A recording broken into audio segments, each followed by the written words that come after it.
All right. Here I'm with Robyn Blatz. I caught her in Wabowden, and I was able to grab her and asked her if she would sit down with me for a little while and tell her story. I already got Raven, so now I had to come and get you. Oh, yeah. I listened to that one. Yeah. We only said good things about you. So tell us a little bit about yourself, like how you where you're from, where you grew up, how you started, all the good juicy stuff. Oh, boy, good stuff.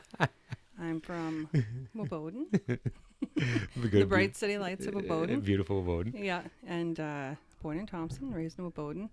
My dad's a bush pilot, or was a bush pilot. My mom's a nurse. And I grew up here till I was about 15 and moved to Winnipeg for high school, and then moved to Thompson to graduate, and then moved down to Steinbach for Harv's Air Service back in 2003. When did you find out you had a love for flying, or you wanted to be a pilot, or? Oh, young. We had that fire back here in the summer. I think it was 1989 or 1990. Yeah. When most of the north was on fire. And George Dram used to have Cross Lake Air Service. Oh, yeah, right. Here in Wabowden, yeah. So we actually had a few float planes here. We didn't have anywhere to evacuate to, so my dad got a contract on with him to go fly out to Utica Lake. Oh, okay. So he took us out to Utica. In exchange, my dad built all the cabins out there, the older ones. Oh, right, yeah. So I got to sit on his lap, on George's lap on the Beaver. Oh, no. And fly it, yeah. And that was the first time I think I've actually ever flown. Really? Yeah. Oh, so that was some good times. Is that when you thought in your back, like in the back of your mind, oh, I want to be a pilot one day? Yeah, that's it. Oh, no way. Yeah, no. So, and then he ran here, I think until I was a teenager. He was running float planes out here, and my dad was flying for him. So I used to jump in the back of the plane, and my dad would put like a blanket down between the fuel barrels and stuff. Oh, no way. Just throw me in the back of the plane and take me out flying. Oh, no way. Yeah. With a seatbelt. With a seatbelt right between those fuel barrels. Yeah. So then after high school, you said, yeah, this is what I want to do, and this is where I'm going to go. Like to be a pilot, you're going to... No, I thought I was going to work on my accounting degree. I was trying to figure out, I was going to take the summer off. I didn't apply for any college or universities or anything. Yeah. I'm like, I'll do the thing. I'll take a year off and work and figure my life out. And my dad, he knows us better than that. He said, no, if you stop, you're just going to stop, and that's going to be the end of it. Yeah. And he was worried about that. So actually at my high school grad, we were sitting around drinking, and he said, well, what about being a pilot? I said, well, it's expensive. There's no way I could be a pilot. And he said, well, I'll make you a deal. If you leave to flight school tomorrow morning, I'll pay for your private pilot's license. So, you wanted to get rid of you that bad, or what? That bad. No summers off, nothing. Get straight into it. So, no, and the next morning I was on the bus down to Winnipeg, and then had my uncle drop me off in Steinbach for flight school. Really? Yeah. Holy man, that's really great. So I started July 1st weekend, right from beginning to end. It took about a year and a half. How was the transition going from up north to down south? Like, was it a big transition, or were you just so busy you didn't even know? Like, well, I lived down south before. Okay. When I was a teenager, so it wasn't that bad. Okay, yeah. It's just different climate-wise, and kind of, culture shock and that kind of stuff. Right. It's just different. Right? Yeah, Especially a place like Steinbach, it's a little bit different than, Wabowden for sure. Yeah. So true. What about after you finished then? Where was your first job? Well, I came up back to Thompson. I was going to work for Skyward, actually. That was the same time that they had shut down. It was the same week that I came up. Oh, no way. So the only job I could get was a waitressing spot at the hub. Yeah. So I was waitressing there for, I think, about a month. Yeah. And a medevac crew came in, and they were having supper. And I was a waitress. Yeah. And I said, you guys hiring? Yeah. By chance? And they said, what, waitresses? I said, no. I got my pilot's license. I said, but I can't find flying jobs since Skyward shut down. Yeah.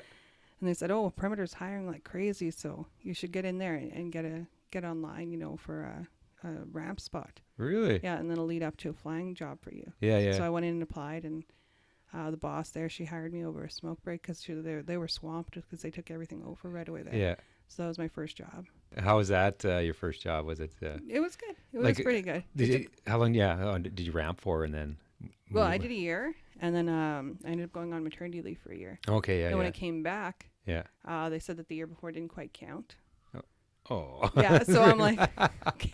They're like, no, you got to do another year. I'm like, okay. So we did another 14 months, I think, and I started flying. Yeah, so it took 3 years to get online.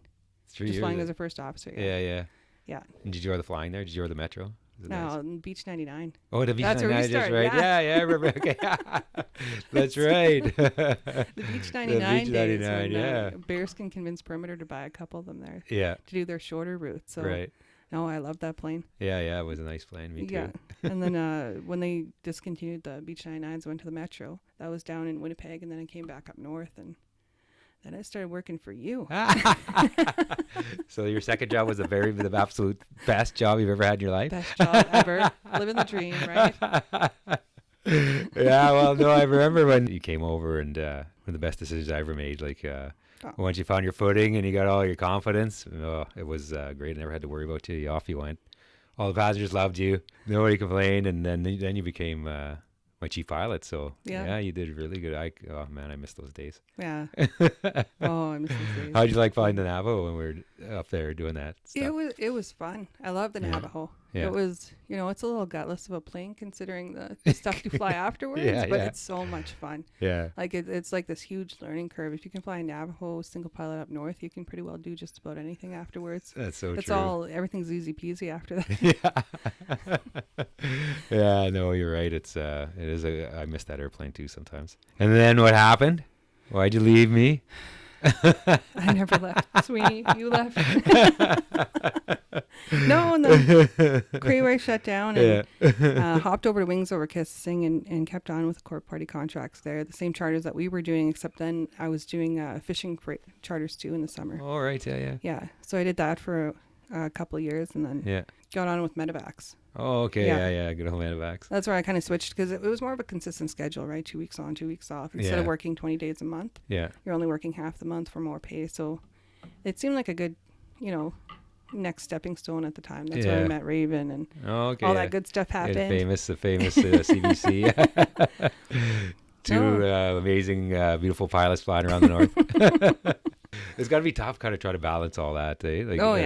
Yeah, I know it's not easy. Yeah. It's probably one of the toughest things is when you realize you're trying to balance a family with flying. Yeah. That's one of the things is I never got into flying because I wanted to fly a big jet, across the world or anything like that, like a lot of pilots aspire to. I just literally wanted a flying job where I could fly and then take care of my kids and that's it. Yeah, like nothing else really appealed to me. So that's one of the reasons why I've been up here for so long. I know, and it's so hard to find a job that's, Monday to Friday, you're home every day. Usually you're gone for 3 or 4 days or 2 weeks at a time. Yeah. So it's kind of a difficult... No, it's not really where I want to be. Yeah. So, Korea was easy peasy. Monday to Thursday, court party. Friday, do a quick sheriff run. And then you call her a weekend, usually by 1 o'clock in the afternoon. I know, I miss those days. Maybe I should start up again. If you need a cheap pilot. So how you holding up with COVID now? Are you... layoff. I think everyone got laid off, yeah. No, I'm on layoff right now. I just switched over from Medevacs to back to try to get back on charters again. And then within 2 months, I got a layoff because I was one of the last people hired, and they went through seniority. So we've been laid off since the end of May. Right. So you've been quarantining and staying at home and all that kind of good stuff. Oh yeah, staying up north. Avoiding everything. We're back on lockdown in the house. No sick people allowed over with the baby. Oh, that's right. Yeah. Okay. So even though we haven't had any cases up north, we're still trying to be a little bit vigilant and put all those protocols in place now so that we don't have to worry about them later if things get worse. Probably gonna be like a spike or something here too, like come flu season, which is just around the corner. Part. So my youngest one there, she's got some chronic lung disease and asthma. Oh, yeah. Okay. Yeah. So that's one of the reasons we try to avoid anyone who's sick or. Really? That kind of situation, yeah. Oh, wow. Even last year, she had the RSV. She was in the RSV program. Yeah. So RSV is a cold that a lot of babies get their first couple of years. Okay. And she couldn't even get that because that would have landed her back in the hospital pretty quick. Talk a little bit about you being Aboriginal. Your dad's originally from Cormant, and your mom's originally from Cross Lake, right? Her family, like her band and everything's from Cross Lake, but she's from Wabowden. Cross Lake. Yeah. And then my dad's mom is from Yellow Quill First Nation in Saskatchewan. Oh, really? Yeah. And then my grandfather was Ukrainian.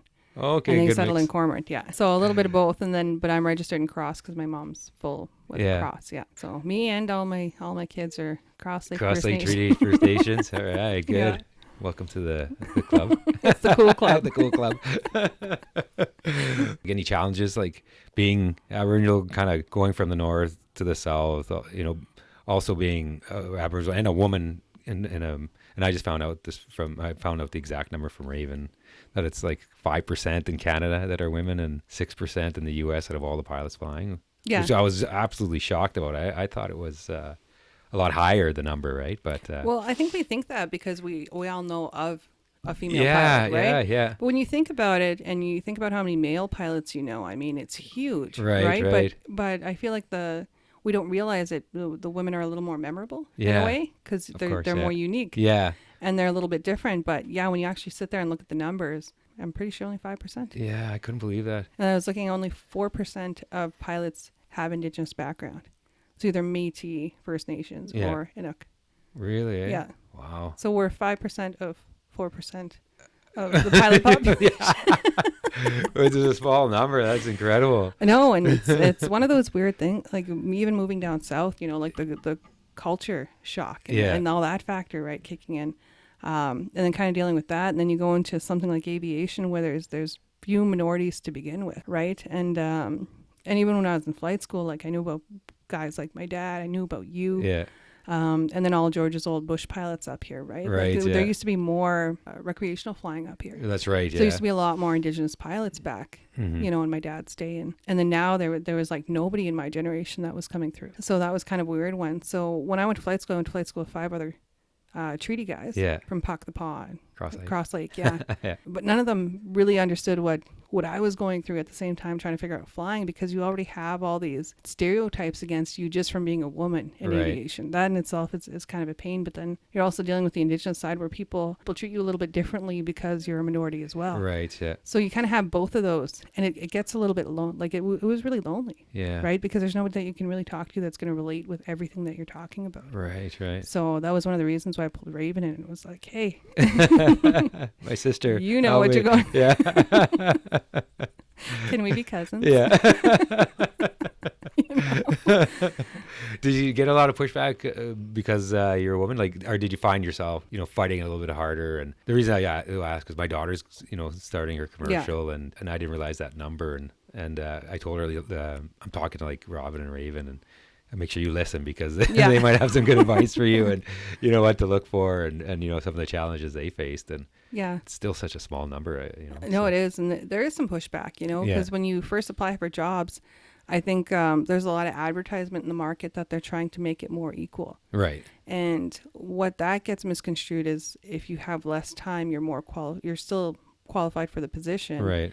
Just from being female. Right. And that's kind of a stereotype you deal with. Yeah. So you can be talking to, another pilot nonchalantly and be like, I was thinking about this job, and you constantly get these little quirks like, oh, you're a woman, they'll hire you anyway. Yes, yeah. Okay. Oh, you're close enough to 1,000 hours, they'll hire you anyway, or they'll upgrade you anyway. Right. And the reality is they don't. Right. They're not going to just hire you because you're a woman, and it almost feels like you have to work a little bit harder to prove that you're just as capable. Right. Yeah, as the guys are. Yeah. If not more, So it takes a lot of work. So that transition part from when you finish flight school to where you have 5,000 hours. Yeah. All that is just a uphill battle. Really, right until you get to that point. Yeah. Then all of a sudden your hours speak for you. Right. Yeah. Right. Yeah. Then you're old enough where they're like, oh, you got hired because you're pretty. You got hired because you're a woman. You got hired for. It's almost like they find excuses for you to get hired. Yeah. When you're sitting there with the same logbook as them. Would you say it's getting better? Has it gotten better since when you first started to where you are now? And I think it'd be harder for me to say because now I'm at that point where the hours speak for me. Yeah, right. Right, like I've got all this experience flying up north, and especially in Navajo flying. So you pilot IFR, and not a lot of people do that. So I think once your logbook kind of logs hours, then it speaks for you. Yeah. So I'm not too sure anymore. Yeah. Yeah, like I haven't looked at it from an entry level perspective in probably about 5 years, 6 years. Yeah, really. Yeah. It's going to change it has changed for our industry for sure, as far as when it's going to pick up again, who knows, that whole cycle, ups and downs, and we're going down right now, We had a good run. We had a good run. We had a good 7 years. 9/11 was the last really bad downfall for pilots. Yeah. And even when I came in and, I was done in 2005, right. It was still on the upswing. It was, where everyone was still, it was cutthroat getting jobs and that kind of stuff. And that was, 4 years after. And we hit this beautiful, nice curve where all of a sudden it was a pilot's market. You could get any job for any wage. And And now it's, they're probably going to be clawing back bonuses for pilots, and you got to live where you work. And, people aren't going to be able to work a job out of province anymore and go home on your 2 weeks off. And they're not going to pay for your flight home either. Yeah. All those benefits and all those good stuff, I think, are going to be taken away from us pretty quick here. Yeah. And I think it's going to be, like I said, 3 to 5 years before it even gets any better. It's such a bummer. I know. What a time, eh? To become a podcaster, I guess. Exactly.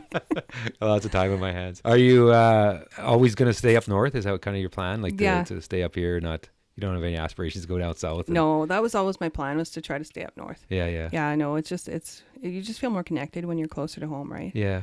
And I got a big family, and we're really close. Yeah. So even being down south, it's a little bit hard. Yeah. One of my sisters is in Quebec, and it's been a nightmare. Oh, right.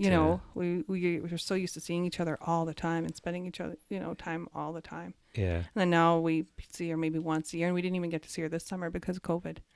So now we're, missing her. Yeah. You make me cry. Have you been doing bead work and making mucklucks and gloves and like you made such amazing products, and I was like, I always thought, man, one day she should open up her store or something, or do something, or even an online thing. So how's that? Are you doing any of that stuff? Because you got such a talent there. Actually, I just got back into it. I feel like with the whole being forced to stay at home, when you're kind of forced in a position, you don't feel really good about things, and that's one of the things about doing any kind of art or beadwork or anything is you kind of want the energy that you have to kind of go into your work, and it shows in your work. It's better quality, it's nicer, and that kind of stuff. So lately I kind of lost that drive. Yeah. And I've been kind of feeling like I'm stuck. Like I'm just stuck in a rut. Yeah. So then I just kind of had an epiphany, and I'm kind of like, you know what? I gotta get moving. I gotta get up. I gotta, I gotta do something. I'm going nuts here. I'm probably driving my kids nuts at this point because they're not used to having me home so much. Yeah. Like I gotta get moving. So, no, I'm back up beading, sewing, everything. Good I got for everything you. on the go. That was one of the great things about the job too, because a lot of pilots didn't like that kind of work. Yeah. Because the job used to be, flying across lake and waiting for 8 hours and flying home. Oh, right. For the core party stuff, 0.8 hours a day in a 10-hour work day. Right, yeah. Or fly to Toronto and hang out for 8 hours or any of the northern communities. And there's not a lot to do either. Most places didn't have Wi-Fi at the time. Yeah. So that's where I got into the sewing. My middle daughter, I wanted to make her a pair of custom mucklucks. Right. That my great-grandmother had made for me. Oh, yeah. So I ripped my pair apart and took the pattern, put it back together, and that's actually where I started sewing. Really? Yeah. Wow. So, but now I'm thinking about, possibly a store, possibly kind of finding something else to kind of work on. Yeah. While we're off work, because you can't really stop. You just got to keep going. And no, and it really passed the time, and it was fun. It was actually something to do, and I looked forward to doing it all the time. Yeah. I even had a routine, in the winter, you land and button up the plane. Yeah. I go in and eat. Come back out, check on the plane, make sure everything was still working, take a nap, get up, have my lunch, start sewing, check on the plane. And then usually by then they'd show up, right? So, no, it was awesome, cookum naps at lunch. Do a little outdoorsy and like go hunting with your dad, or do any of that fishing and stuff? And fishing, yeah. I haven't been out with my dad much lately. Yeah. No, with the kids at home. And right. Yeah. And I think with medevacs too, I pretty well stopped a few years ago just because you're gone so long. But the time you spend at home is more limited. So you spend all your time at home with the kids. Yeah. It's almost like you're trying to... That's one of the hardest part about working away from them is you're kind of treated like the parent who doesn't know anything about their kid. Right. And it makes you feel really bad. Yeah. And even there was one time I remember I went to... uptown to pick up snacks for Abby. We're going out camping or something. Yeah. And I stood there for about 10 minutes. I had to call Kevin. I couldn't remember what she liked to eat. Yeah. You know what I mean? Yeah. So it's kind of like, what am I doing? Yeah. So, no, I dedicated all my time at home. Yeah. After that. So, no, we took the kids, we take the kids out fishing. We just got a boat this year. So we've been out fishing now. Oh, good for you. It's always good to get out in the fresh air and nature and stuff. No, we got a camper. I don't know the next time I'm going to have a summer off. Yeah. So we've been out quite a bit with them. Oh, that's awesome. Spending time with them. I remember we had to pick up Tom to go. he used to do all our rides for the Navajos, the transport rides. So it was. I think the flight came in at 7:30 or something, 8 o'clock. Yeah. So I said, "Hey, Robyn, could you go get Tom? He's doing our rides today, you and me." And I think I can't remember.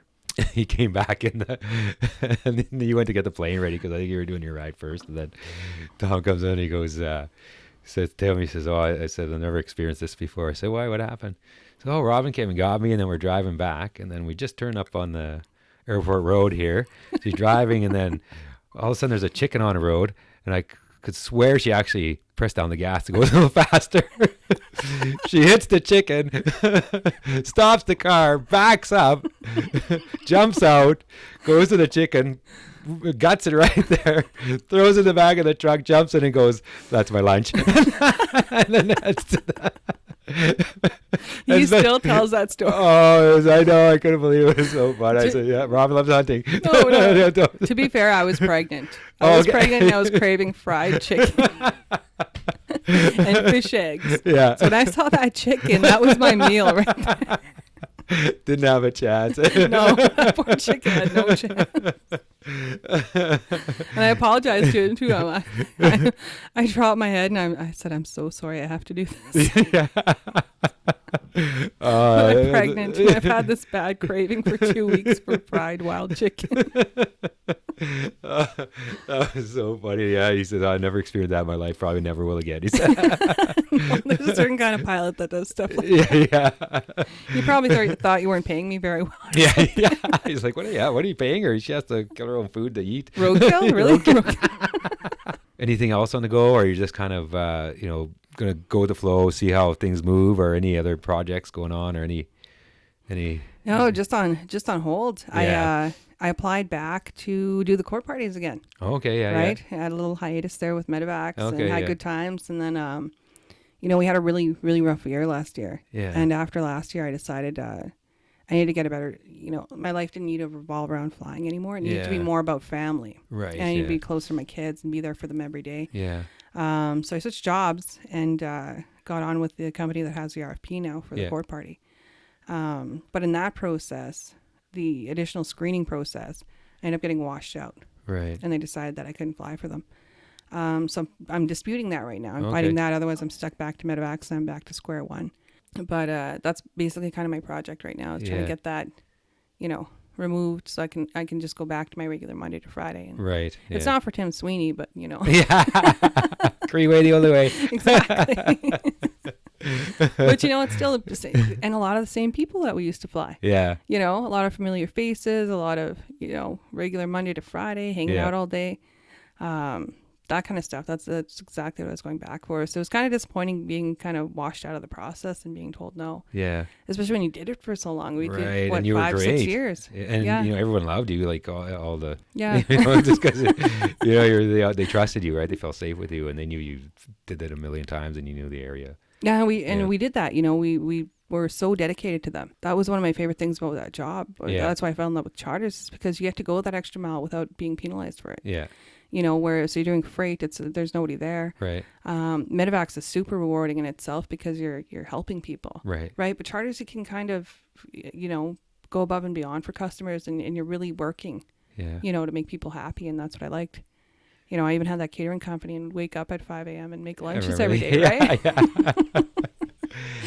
I liked those charters as well, because you actually started forming bonds with them, because you'd see them every week, like 3 times a week sometimes. And the exact same. Then you'd people. see them in town, and then they'd say hi, and then you start forming like personal relations, like kind of a little bond with them. And it was nice. And as pilots, we're always told, like, we're trained, that your pilot or your passengers are your biggest priority, and they're people, and you treat them like people. And when you're flying the same people over and over again, it's really easy to do that, right? Because you don't look at them and say, oh, this is just a judge. You can say, oh no, this is a mom who has a kid at home, and they're this and this and this about them, and they're really people. And that's what I like, is it's not passengers and seat 13 left or anything like that. It's real people.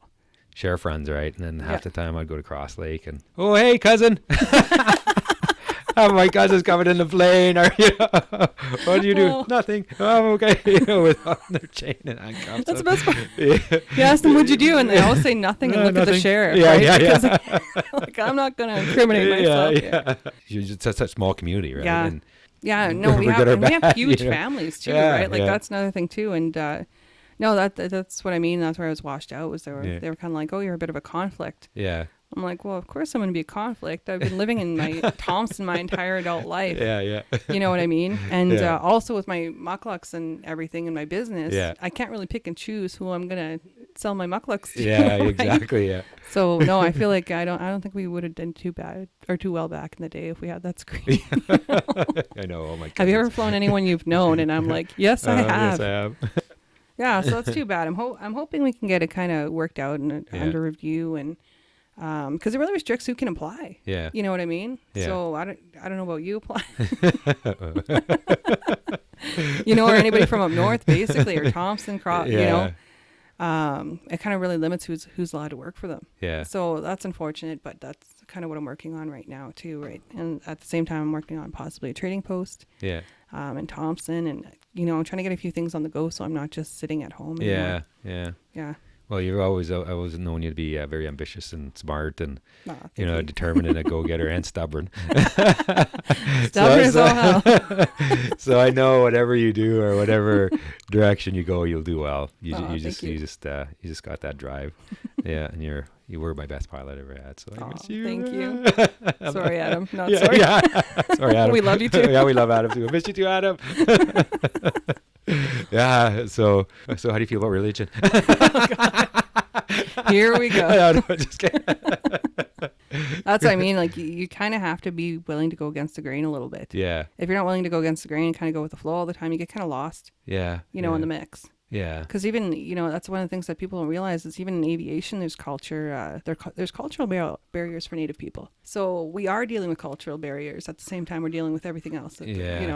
People assume because you're Canadian and you're from Manitoba and you're from and you're Indigenous. You're not going to deal with those. And the truth is you do. Yeah. You really do, because you have different everything about your life is completely different than somebody, say living in Ontario or something, Southern Ontario. Yeah. Completely different backgrounds. Right. Yeah. So gives you guys a harder road you have to travel sometimes. It's a transition period. Yeah. Yeah. You have to come off as you're confident, but not too confident or you're arrogant. Right. Yeah. Yeah. Right. And then you kind of have to leave all the cultural stuff at the door, right? Yeah. And walk into this world of professionalism, right? And be a professional. Yeah. And then, you walk out of the cockpit and then you go back to that, being raised up north and stuff and that kind of, lifestyle. Yeah. So it's kind of one of those things where you're just constantly doing this balancing act back and forth, right? Right. Yeah. Yeah. So, like being from Wabowden, and a lot of people, we are isolated essentially. Like even Wabowden, it's on the highway. You go to Thompson, that kind of stuff.